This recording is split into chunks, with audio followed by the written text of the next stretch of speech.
It's April 1991. The NFL draft is underway.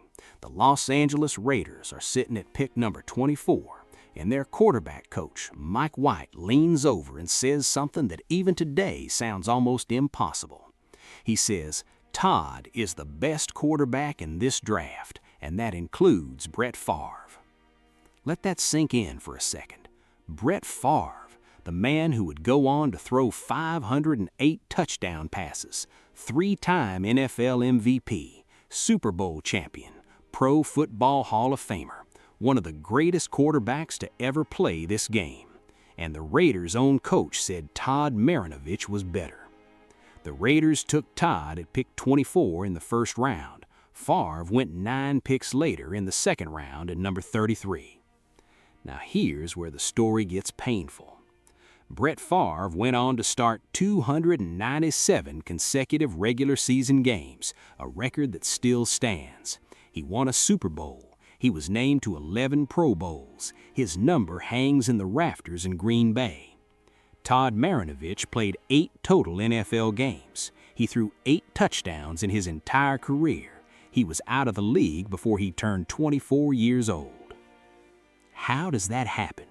How does a player rated above Brett Favre in the same draft disappear so completely from the league he was literally built to dominate? That is the story we're telling today, and I promise you, you have never heard it told like this. To understand Todd Marinovich, you first have to understand his father, Marv, because this whole story starts with Marv, and it ends with Marv, and everything in between is defined by him. Marv Marinovich was born in 1939 and grew up on a 3,000-acre ranch in Watsonville, California. He was a physical specimen. In his 20s, he could squat over 1,000 pounds. He captained the USC Trojans offensive line during their 1962 national championship season, and he was drafted into both the NFL and the AFL that same year. But his professional career lasted only a handful of seasons, and the reason why was something Marv never forgot for the rest of his life. He overtrained himself. He pushed his body so hard, lifting so heavy, focusing so much on bulk and brute strength that he never properly recovered. His joints broke down.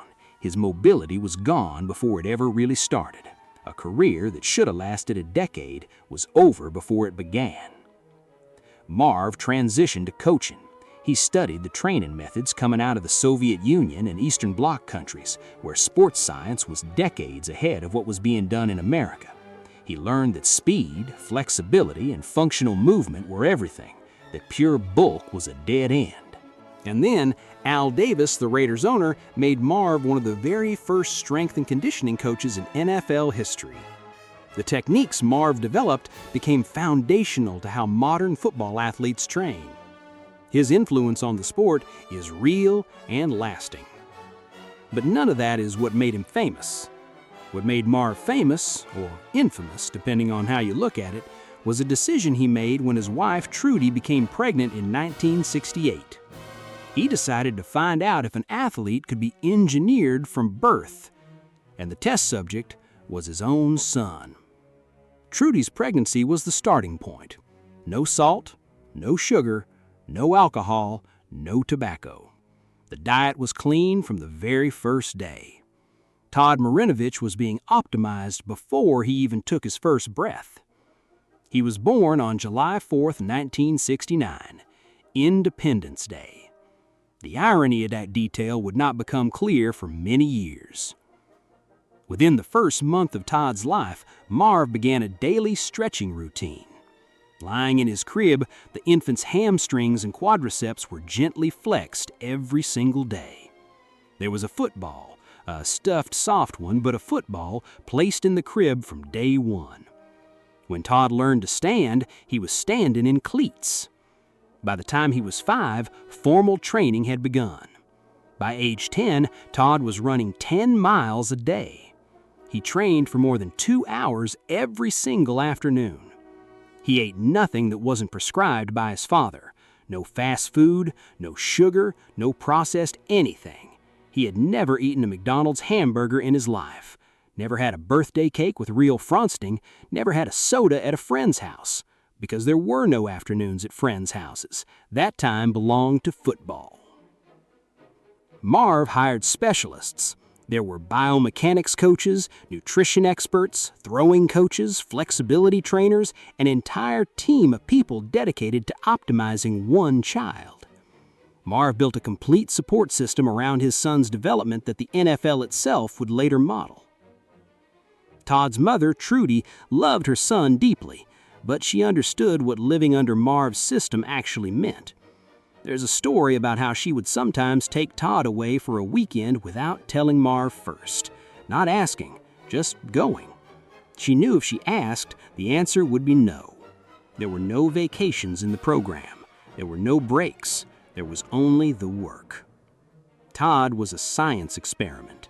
He was also a child, and those two things were in conflict every single day. Here's the thing that gets lost in this story, though. The experiment worked. At least at first, it worked in a way that was almost supernatural. Todd Marinovich started at Mater D High School in Santa Ana, California, one of the most prestigious football programs in the entire country. He became the first freshman in Orange County history to start a varsity football game. He was not just good, he was generationally good. He later transferred to Capistrano Valley High School in Mission Viejo, and by the time his high school career ended, he had thrown for 9,914 career passing yards, a national record at the time. He earned Parade All-American honors. He won the Dial Award as the National High School Scholar Athlete of the Year. Every major program in the country wanted him. USC, UCLA, Notre Dame, Stanford, Miami, they were all recruiting him. He chose USC. Of course he chose USC. His father had captained their 1962 national championship team. His uncle, Craig Fertig, had been their quarterback in the 1960s. His mother's whole family bled Trojan red. USC was not just a college choice. For the Marinovich family, it was a religion. What Todd did as a freshman at USC was remarkable. He was redshirted in 1988, used that year to develop in the weight room and master the playbook, and then in 1989, he took over as the Trojans' starting quarterback. In his very first season as a starter, he led the USC to a 9-2-1 record. He led the team in scoring against Michigan in the Rose Bowl on January 1, 1990, rushing for the game's first touchdown in a 17-10 USC victory. He was named College Freshman of the Year. He was the only freshman on the All-Pac-10 team. The national media went completely wild. Sports Illustrated put him on the cover of their 1990 college football preview issue. He was labeled the Robo QB, America's first test tube athlete, the perfectly engineered quarterback who had been built from birth to do exactly this. But underneath all of that, something was cracking. Because Todd Marinovich had spent his entire life doing exactly what he was told, eating exactly what he was given, training exactly when he was scheduled, and going exactly where his father pointed him. And now he was 19 years old, living in a college dorm for the first time, surrounded by people who ate pizza and drank beer and stayed out late and made their own choices. And for the first time in his life, he did too. His freshman year at USC, Todd smoked marijuana for the first time, not because he was reckless, not because he was a bad person, but because it was the first free choice he had ever made about his own body in his entire life. He had trained every muscle. He had eaten every meal according to a plan someone else made. He had never once chosen what to do on a Tuesday afternoon. The marijuana was not just a drug. It was the first time Todd Marinovich had ever said, quietly, secretly, to himself, "I get to decide this one." His second season at USC was more complicated. He was a Heisman Trophy candidate, but he was also battling his coach, Larry Smith, skipping classes and partying harder than anyone on the outside knew. He served a one-game suspension for missing class. The team went 8-3-1 and played Michigan State in the Sun Bowl, whereon television cameras caught Smith and Marinovich in a heated sideline argument. USC lost 17-16. 1 month after the Sun Bowl in January 1991, Todd Marinovich was arrested for cocaine possession. Instead of waiting to face consequences from USC, he declared for the NFL draft. He became the first ever sophomore in history to enter the NFL draft. He was 21 years old, and the entire league was waiting to see what Tabit, the Robo QB, could do. The pre-draft workout was held at a private facility in Southern California. NFL scouts filled the stands. Todd threw the ball with a precision and velocity that had them buzzing. Of all the team owners who attended that workout, only one showed up in person: Al Davis. Davis sat next to Marv Marinovich, his old employee, the man he had hired as one of the league's first strength coaches, and watched Todd perform. When Davis's son, Mark, later said Todd was born a Raider, he was not speaking loosely. The Marinovich family connection to the Raiders ran deep. This was almost like a homecoming. The Raiders selected Todd 24th overall in the first round of the 1991 NFL Draft. He signed a 3-year contract worth $2.25 million. 9 picks later, in the second round, the Atlanta Falcons selected a kid from Southern Miss named Brett Favre, who they barely played before trading him to Green Bay. Todd made his NFL debut on August 12, 1991, on Monday Night Football in a preseason game against the Dallas Cowboys. He entered the game with 15 minutes remaining, moved the Raiders downfield, and threw a touchdown pass. The crowd loved him. The Silver and Black Nation had its quarterback of the future. His rookie regular season was mostly spent holding a clipboard behind starter Jay Schroeder. But when Schroeder went down with injury before the final week, Todd got his first regular season start. Against the Kansas City Chiefs, he completed 23 of 40 passes for 243 yards. The Raiders lost, but people noticed the arm, the poise, the football intelligence. What people did not know was what was happening off the field. Because of his cocaine arrest at USC, the NFL required him to submit to frequent drug testing. Todd was still using, not just marijuana now, but pharmaceutical amphetamines before games. He passed the drug tests using friends' urine samples, until one night he used the urine of a teammate who had been drinking heavily. The test came back with a blood alcohol content 4 times the legal limit. The Raiders intervened immediately. After the 1991 season, Todd spent 45 days at the Betty Ford Center, one of the most famous rehabilitation facilities in the country. He came out clean. He went into the 1992 season as the Raiders' starting quarterback, and for a stretch of that season, he showed exactly what he was capable of. After the Raiders opened 0-2 with Jay Schroeder under center, head coach Art Shell handed the offense to Todd. His first start that season, he threw for 395 yards. The team lost. They went to 0-4. But then something shifted. Todd won 3 of his next 4 games. And on October 11, 1992, against the Buffalo Bills, who would go on to reach the Super Bowl that season, Todd Marinovich had the game of his NFL life. He completed 11 of 21 passes for 188 yards and threw 2 touchdown passes. The Raiders won 20-3. The Bills were a powerhouse that year, and Todd Marinovich dismantled their defense. In the press box, people leaned over to each other and said, "This is what they were talking about. This is what Mike White saw in that draft room. This kid is real." But it was already over. Because even on game days, even when he was producing at an NFL level, Todd was switching drugs so they would not show up on the tests. He had moved from marijuana to LSD after games because LSD cleared the system quickly. His coaches complained he was not processing the playbook the way he should. His concentration was inconsistent. The complex Raiders offense required a quarterback whose mind was fully present.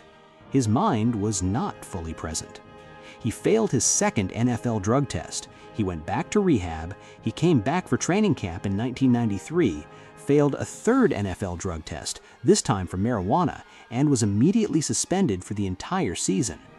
Al Davis called Todd into his office. The Raiders were releasing him.